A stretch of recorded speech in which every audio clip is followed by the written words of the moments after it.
ক্যান্টনমেন্টে একটা নাটকীয় ঘটনা ঘটেছে এই মুহূর্তে, যে মুহূর্তে সেনাপ্রধান জেনারেল ওয়াকারুজ্জামান দেশের বাইরে আছেন, মালয়েশিয়াতে আছেন। তিনি ইন্দো প্যাসিফিক অঞ্চলের সেনা প্রধানদের বৈঠক, সব এই যে ভারত মহাসাগর এবং প্রশান্ত মহাসাগর অঞ্চলের 12-14টা যে দেশ আছে, সব দেশগুলোর সেনা প্রধানরা এই মুহূর্তে মালয়েশিয়ায় বৈঠক করছেন। গত 22 সেপ্টেম্বর সেনা প্রধান জেনারেল ওয়াকারুজ্জামান সেখানে গেছেন এবং বিভিন্ন অসমর্থিত সূত্র বলছে যে ভারতীয় সেনা প্রধানের সাথে ওয়াকারুজ্জামানের বৈঠক হয়েছে। আমার অবশ্য কোনো পত্র পত্রিকায় এটি নজরে পড়েনি, কিন্তু বৈঠক হয়েছে এমনটা শোনা যাচ্ছে। যেটি হোক, সেটি সেনাপ্রধান তিনি বৈঠক করছেন, ইন্দো প্যাসিফিক অঞ্চলের সেনাপ্রধানদের সাথে সম্মেলনে যোগ দিয়েছেন। স্বাভাবিকভাবেই ওয়ান টু ওয়ানে বৈঠক হবে, এটা খুব স্বাভাবিক, অস্বাভাবিকতার কিছু নেই। তিনি ফিরবেন আজ বাদ পরের দিন, অর্থাৎ আগামী শনিবার 27 সেপ্টেম্বর। কিন্তু এর মধ্যে সেনাপ্রধান 22 তারিখে গেলেন, আর 23 তারিখে ক্যান্টনমেন্টে একটা নাটকীয় ঘটনা ঘটেছে। নাটকীয় ঘটনাটা হলো যে গত 23 সেপ্টেম্বর ঢাকা সেনানিবাসে এনসিপির প্রধান সংগঠক হাসনাত আব্দুল্লাহর প্রবেশ নিষিদ্ধ করে সেনাবাহিনীর সামরিক পুলিশ বা মিলিটারি পুলিশ বা এমপি। পূর্ববর্তী সিদ্ধান্তের অংশ হিসেবে নগরীর অন্যতম নিরাপদ অঞ্চলে নিষিদ্ধ করা হয়েছিল। কচুক্ষেত এলাকার কাছে মিরপুর গেটের দিকে আব্দুল্লাহ যখন ক্যান্টনমেন্টে প্রবেশের চেষ্টা করেন, তখন এই অপ্রীতিকর ঘটনা ঘটে। বাংলাদেশ সেনাবাহিনীর সূত্র জানিয়েছে, সামরিক পুলিশের রক্ষীরা তাকে সংবেদনশীল এলাকায় প্রবেশ করতে বাধা দিলে একটি সংক্ষিপ্ত বাঘ বিতণ্ডা শুরু হয়। ক্যান্টনমেন্টের দ্বিতীয় প্রবেশ পথ হলো দক্ষিণের জাহাঙ্গীর গেট। এরপর আব্দুল্লাহ কয়েকজন সেনা কর্মকর্তার সাথে মোবাইল ফোনে কথা বলার জন্য খানিকটা পিছিয়ে যান, কিন্তু তাতেও কোনো লাভ হয়নি। মিলিটারি পুলিশ বা এমপি রক্ষীরা তাদের অবস্থানে অটল থাকেন। আব্দুল্লাহ স্থান ত্যাগ করার সিদ্ধান্ত নেওয়ার আগে প্রায় 20 মিনিট সেখানে ছিলেন।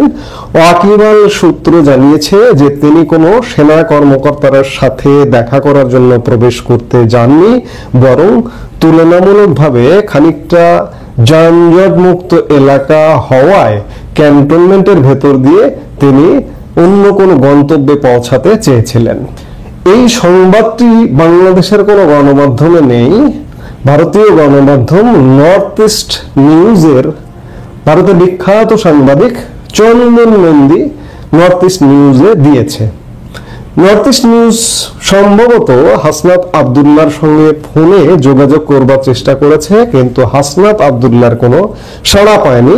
তবে হাসনাত আব্দুল্লাহ পাবলিকলি আজকে সোশ্যাল মিডিয়ায় এসে ফেসবুক স্ট্যাটাস দিয়ে ক্যান্টনমেন্টের দিকে নজর রাখতে বলেছেন।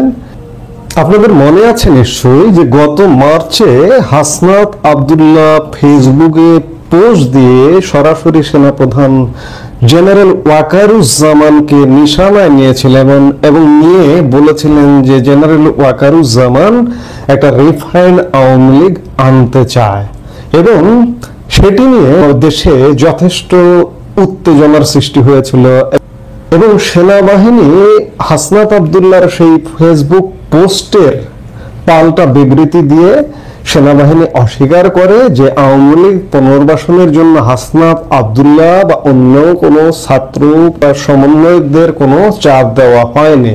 হাসনাতের দাবি অস্বীকার করে সেনাবাহিনী বলেছিল যে জেনারেল জামানের সাথে বৈঠক আব্দুল্লাহ এবং সার্জিস আলমের উদ্যোগে হয়েছিল। তারপর থেকে সেনাবাহিনীর কর্মকর্তাদের সাথে সেনাপ্রধান ছাড়া অন্যান্যদের সাথেও হাসনাতদের যোগাযোগ যথেষ্ট শিথিল হয়ে যায় বা যোগাযোগ বিচ্ছিন্ন হয়ে যায়। এখন প্রশ্ন হচ্ছে যে হাসনাতকে সেনাবাহিনী বা সেনা ক্যান্টনমেন্টে প্রবেশ করতে দেওয়া হলো না। আপনারা জানেন যে কেউ যদি কচুক্ষেত দিয়ে ক্যান্টনমেন্টের ভিতর দিয়ে জাহাঙ্গীর গেট দিয়ে আসে, এটি সর্বসাধারণের জন্য উন্মুক্ত, যে কেউ যেতে পারে। কোথাও কোনো বাধা দেওয়া হয় না, আবার জাহাঙ্গীর গেট দিয়ে ঢুকে কচুক্ষেত দিয়ে বের হওয়া যায়, এটি মানুষ সাধারণত করে। কিন্তু হাসনাত আব্দুল্লাহকে বাধা দেওয়া হলো কেন? হাসনাত আব্দুল্লাহ কি তাহলে ক্যান্টনমেন্টে নিষিদ্ধ হলেন? ক্যান্টনমেন্ট কি বিশেষ কোনো সিগন্যাল দিল? এবং আজকে হাসনাত আব্দুল্লাহ ফেসবুকে পোস্ট দিয়ে আলাদা করে জানান দিলেন যে উত্তরে নজর রাখতে। উত্তরে কি কোনো পরিবর্তন আসছে? আমরা বিভিন্ন সময় বিভিন্ন কানা ঘোষা শুনছি যে পরিবর্তন হতে হবে, সেনাবাহিনীর কর্মকর্তাদের মধ্যে আলাপ আছে, অবসরপ্রাপ্তদের মধ্যে আলাপ আছে যে একটা পরিবর্তন আসতে হবে। কারণ সেনাবাহিনী দীর্ঘদিন প্রায় 1 বছরের বেশি সময়, প্রায় 13-14 মাস মাঠে আছে, ম্যাজিস্ট্রেসি পাওয়ার নিয়ে আছে, এবং এতে করে সেনাবাহিনী বিতর্কিত হচ্ছে, ইতিমধ্যে বিতর্কিত হয়েও গেছে। আপনারা কদিন আগে একজন সাবেক সেনাপ্রধান ইকবাল করিম ভুঁইয়ারও পোস্ট দেখেছেন, যে তিনিও একটা বক্তব্য বলেছেন যে সেনাবাহিনী দীর্ঘদিন মাঠে থাকতে পারে না, সেনাবাহিনীর ব্যারাকে ফিরে যাওয়া উচিত। সেনাবাহিনী কি আসলে ব্যারাকে ফিরে যাবে, কিংবা হাসনাতদের কি সহযোগিতা আর করবে না? এমনটা কি হাসনাতকে ক্যান্টনমেন্টে প্রবেশ করতে দেওয়া হলো না? এসব কি সিগন্যাল কি বহন করে? একটা পরিবর্তন নিশ্চয়ই। আমরা পরিবর্তনের গান অনেকদিন ধরে শুনছি, কিন্তু এটা একটা গুরুতর সিগন্যাল যে হাসনাতকে ক্যান্টনমেন্টে ঢুকতে দেওয়া হয়নি, এবং হাসনাত ফেসবুকে পোস্ট দিয়ে জানাচ্ছেন যে উত্তরে নজর রাখুন। এগুলো অবশ্যই সিগন্যাল বহন করে। সেনাপ্রধান এই মুহূর্তে দেশের বাইরে আছেন, ইন্দো প্যাসিফিক সেনাপ্রধানদের সাথে বৈঠকে। তিনি আগামী পরশু দেশে ফিরবেন। দেশে ফিরবার পর কি হয় আমাদের অবশ্যই নজর রাখতে হবে। আমরা নজর রাখবো।